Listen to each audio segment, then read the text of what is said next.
dengan fakta 2014.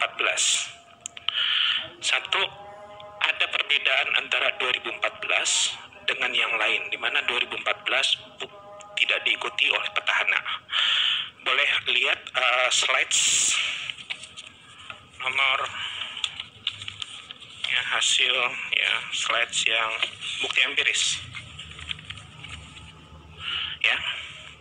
Jadi saya menggunakan ada beberapa spesifikasi, Bapak.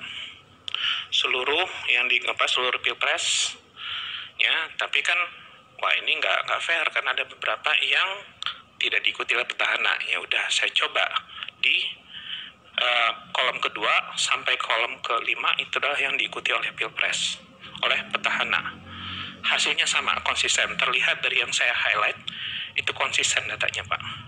Jadi ketika kita melihat bahwa ya fakta ya, SBY tidak mendukung Jokowi pada 2014, tapi hasilnya Jokowi menang, itulah fakta.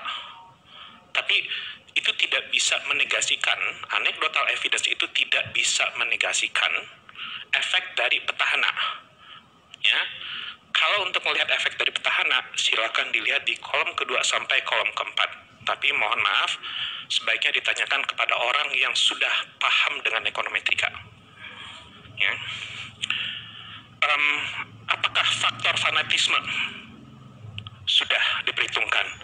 Kita lihat di sini, faktor fanatisme itu ada perolehan suara pada periode sebelumnya. Saya menggunakan dua proksi. Untuk 2000 yang kolom ketiga, ya, saya menggunakan versi petahana yang paslon 02 itu direfleksikan oleh perolehan Jokowi di 2019. Karena ada pandangan dari masyarakat bahwa paslon 02 didukung oleh Presiden Jokowi. Hasilnya memang signifikan. Jadi ada unsur fanatisme, tapi lebih ke arah fanatisme kepada Jokowi. Kenapa kesimpulan seperti itu? Karena ketika saya menggunakan di kolom 4, itu saya menggunakan vote dari Prabowo di 2019, ternyata hasilnya tidak ada bintang, alias tidak ada efek. Ya, silakan di-challenge, nanti nggak apa-apa, saya akan memberikan sintaksnya, datanya, nggak apa-apa. Jadi itu berikutnya adalah kekalahan Mega di 2004. Ya. Satu, bahwa again kita tidak, ya, yang saya sampaikan ini adalah sesuatu yang sifatnya general. Ya.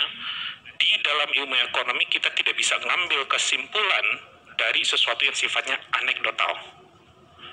Ya, anekdotal itu kira-kira seperti ini. Ketika ada satu daerah yang tidak suka dengan presiden, maka kesimpulannya adalah orang seluruhnya tidak suka dengan presiden. Atau sebaliknya, ketika ada yang mendukung presiden, terus diambil kesimpulan orang seluruhnya mendukung presiden. Nah, jadi untuk mengambil keputusan di dalam ilmu ekonomi dan statistik, kita tidak berangkat dari anecdotal evidence. Ya. Bisa dipersingkat ya. Sekali waktunya. Terus teori apa? Ya, teori apa? Sebetulnya teorinya kalau kita melihat banyak teorinya, ya, Bapak Ibu semua. Tapi akan saya kutip mungkin yang paling relevan di sini itu adalah political business cycle. Nordhaus tahun 50 tahun yang lalu. Beliau ada pemenang Nobel, ya. Dia menunjukkan bahwa memang akan ada siklus ekonomi, ya, yang mengikuti siklus politik. Studi akan berkembang menjadi dampak political budget cycles. Intinya adalah akan ada pola anggaran yang mengikuti pola siklus politik, dan biasanya akan ada peningkatan spending untuk yang sesuatu yang sifatnya discretionary setahun menjelang pemilu. Sebagai akademisi saya membuktikan di Indonesia juga ada. Silakan baca, saya kutip, Political Business Budget Cycle in Local District Elections 2013 di Economic Letters. Itu menunjukkan bahwa memang, ya, menjelang pilkada itu akan meningkat, ya pemilu juga itu seperti itu, terus kemudian dan itu memang efektif untuk meningkatkan tambahan suara dari petahana. Demikian yang mulia. Baik, ada sedikit dari Majelis Hakim. Silakan, Prof. Jawaban saya belum dijawab. Pertanyaan saya belum dijawab. Sudah, Pak. Belum dijawab. Sudah, Prof. Jadi ya, nanti kami yang menilai. Tadi sudah dikaitkan dengan. Silakan. Ya, ahli, saya tertarik ini sama dengan tadi Pak Refli juga tertarik ini. Saya orang hukum tapi tertarik dengan penjelasan Pak Adrison ini. Begini Pak Adrison kebetulan pendidikannya kan di Amerika kan. Betul. Ya, itu saya menariknya di situ. Begini, apakah betul ya? Yang genuine itu suara pemilihan itu sebetulnya hasilnya yang ada di luar negeri, khususnya di Amerika dan di Eropa.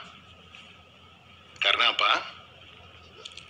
Tidak ada bansos, tidak ada kemiskinan, relatif lebih kaya, lebih terjamin daripada mereka. Juga tingkat pendidikannya lebih baik daripada yang ada di daerah-daerah miskin. Gimana kalau menjawab itu? Terima kasih. Terima kasih yang mulia. Langsung saya jawab. Iya.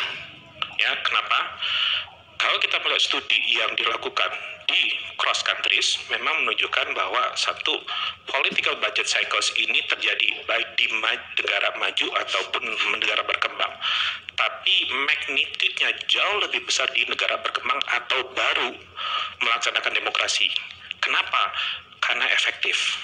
Jadi, ya kenapa efektif? Karena biasanya di negara maju, negara berkembang, ya atau yang baru berdemokrasi, income-nya itu lebih rendah, pendidikannya lebih rendah. Ketika negara maju, mereka income-nya sudah tinggi, ya pendidikannya sudah tinggi, mereka punya kemampuan untuk melihat implikasi dari pilihan yang mereka buat ketika pemilu.